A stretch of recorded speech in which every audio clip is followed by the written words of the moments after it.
Hello viewers, welcome to my channel. I'm Hasham Ali Khan. Last video I have explained you about the registration under GST. Now continuing that discussion, in this video I am going to explain you about the process of registration. That means what are the steps to be applied to get the registration of the business under GST. So in this video I am going to explain you about process of registration, that is time limit, when the registration application should be given. Secondly, place of registration, so where the registration should be done. Thirdly, effective date of registration, so from when onwards the registration will become effective. And lastly, steps in registration. So what are the steps involved in registration process? These are the things I'm going to discuss in detail in this video. In examination, a question will be asked regarding what are the steps or what is the procedure of registration under GST. So take a screenshot of the points which I have written on the board, then I'll explain each and every point in detail.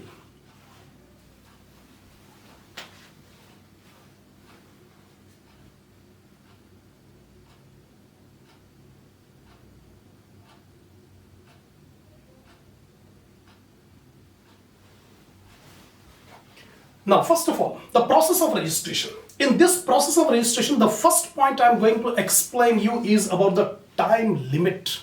When a person has to apply for registration, the GST has clearly given the time period when a person has to apply for registration.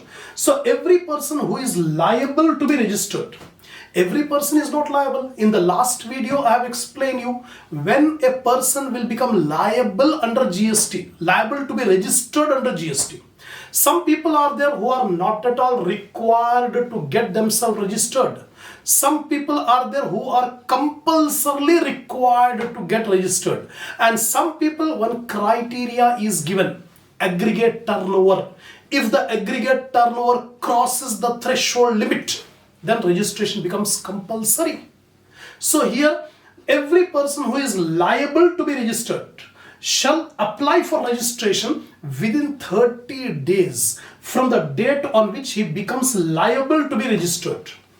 So when the threshold is reached, for example, 20 lakh rupees of turnover. So once 20 lakh rupees of turnover is reached, then it is compulsory for him, for the business, to get to apply for registration. Threshold is 20 lakh. So whenever the business reaches the threshold limit of 20 lakh within 30 days, the person has to apply for registration. So when the business becomes, liable to be registered from that date, within 30 days. For example, the business has reached the threshold of 20 lakh on 31st December. On 31st December, the business has become liable to be registered. 31st December. Within 1 month, that means from 1st January to 31st January, within 30 days, the person has to apply for registration. Within 30 days. And for casual and non-resident taxable persons, they must apply at least 5 days before commencement of business.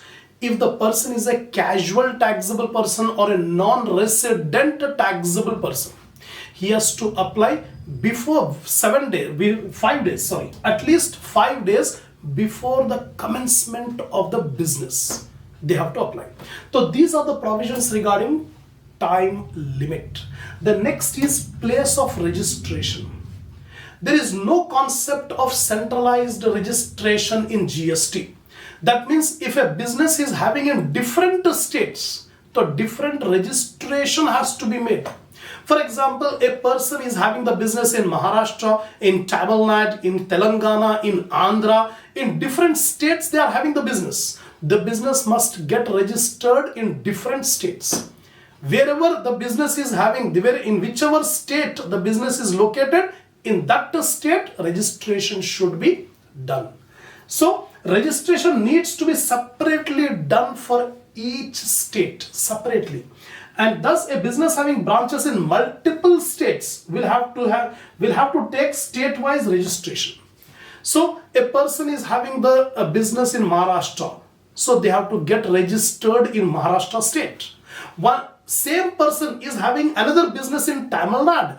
So the person has to get registration in Tamil Nadu also because he is having the business there. The same person, he is having multiple businesses in different states. So different registrations are required for every state. The different branches will be considered as distinct entities. The GST says every branch will be treated as separate entities, separate registration is required. Now, if a person have multiple branches in one state, only one registration is sufficient. Example, a person is having different branches in different districts of the same state.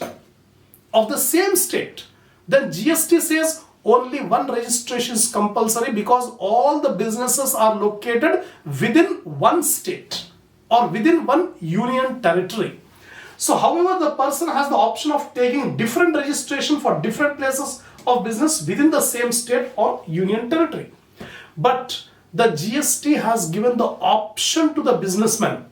They can have only one registration or they can have multiple registration numbers within the same state. But normally, one registration is sufficient.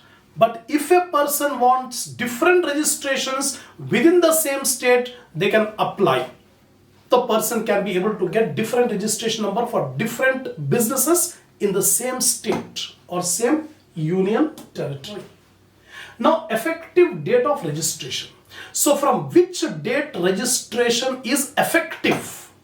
So GST says if an application for registration is submitted within 30 days of a person becoming liable for registration, then effective date of registration is the date on which such person became liable for registration.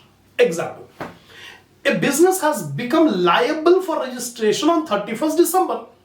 That means the person has to apply for registration within 30 days after December 31st. Example, my business has crossed the threshold limit on 31st December. That means 31st December, the business has become liable for registration. Within 30 days, in the month of January, I have to apply for registration. So what is the effective date of registration? Effective date of registration is the date on which the business become liable. Liable is 31st December. So 31st December is called effective date. If the application is made within 30 days from the date when it has become liable for registration. Secondly, however, if the application is made after 30 days, then the date of registration is the date on which the certificate of registration is granted. Example, suppose the business becomes liable for registration on 31st December. Actually, within 30 days, the person has to apply for registration. But the person has not applied the registration within 30 days. The person has applied for registration after 30 days. In that case, the law says the effective date is the date of registration certificate. The certificate will be granted by the proper officer. So when certificate is granted, the date of certificate is the effective date of registration. If the application is made after 30 days. These are the provisions regarding effective date of registration. Now next is steps in registration. What are the different steps to be followed for getting registration? The first step is declaration. The person first of all have to apply to the concerned authorities regarding registration. So declaration he has to give. What declaration? Every person liable to be registered shall declare his or her PAN number, mobile number, email address, state or union territory in Part A of GST REG 01 on common portal www.gst.gov.in. This is the common portal for GST. What is that portal? www.gst.gov.in. This is the common portal. In this common portal, he has to apply in Part A of Form GST REG 01. Part A of Form GST REG 01. In this form, the person has to declare his PAN number, his mobile number, his email address, his state or union territory. These are the declaration he has to make in this form. First step. Second step, verification. Once when he has given the details, then it will be verified automatically. So how verification? The above details submitted are validated by the system. Mechanically and automatically the system will validate. How the system will validate? PAN is validated online through CBDT portal database.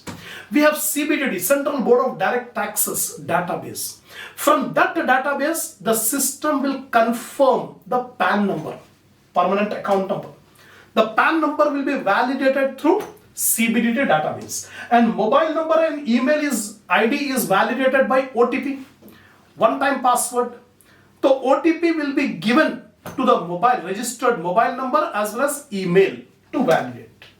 This is the second step of verification. The third step is TRN, temporary reference number. So once the above details are verified, if the second step is completed, everything is verified, then temporary reference number will be allotted. So a temporary reference number TRN is generated and communicated to the applicant on his email or mobile number. So after these two steps, first giving the details, second verification, third one TRN number. So automatically temporary reference number will be allotted for further communication between the person and the GST authorities. So TRN number will be communicated through email or mobile number. Next comes upload of documents. Once TRN number is received, the next step for the person is he has to upload all the documents. So applicant should submit part B of form GST REG 01 duly signed. Already part A is over. He has to give the details. He has to give the details in part A, and documents he has to submit in part B. Form GST REG 01 duly signed along with documents specified in the said form at the common portal using the TRN number. In this common portal, www.gst.gov.in, in this common portal, open the form number GST REG 01 form B, then upload the required documents with the reference number TRN number. Next, acknowledgement. Once all the documents are uploaded, it will be acknowledged by the GST, by the proper officer.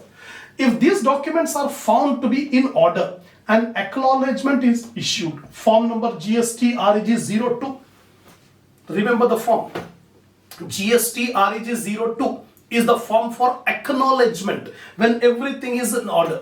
If all the documents which are uploaded, if everything is in order, then an acknowledgement is issued to the applicant electronically and the application is forwarded to the proper officer.